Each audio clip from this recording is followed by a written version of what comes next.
عزیز ناظرین، آج کے اس ویڈیو میں بہت ہی پاورفل، آسان اور بہترین وظیفہ یا عمل بتائیں گے انشاءاللہ، جس سے آپ کا مسئلہ حل ہو سکتا ہے اور آپ کی پریشانی بھی دور ہو سکتی ہے، جس کے لیے آپ اس ویڈیو کو آخر تک پورا دیکھنا ہوگا، کیونکہ وظیفہ یا عمل کرنے میں کوئی دقت یا پریشانی نہ آئے۔ عزیز ناظرین، آج کا اس ویڈیو کی خاصیت یہ ہے کہ اگر کوئی شخص اپنے برے عادتوں سے دور رہنا چاہتے ہیں تو خاص طور پر ان کے لیے بہت ہی پاورفل، آسان اور چھوٹا سا وظیفہ کو کثرت اور پابندی کے ساتھ کریں، انشاءاللہ اللہ کی رحم و کرم سے کامیابی ضرور ملے گی۔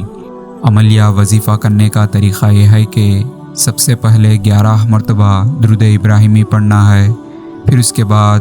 یا حمیدو 90 مرتبہ پڑھنا ہے، پھر اس کے بعد 11 مرتبہ درود ابراہیمی پڑھنا ہے،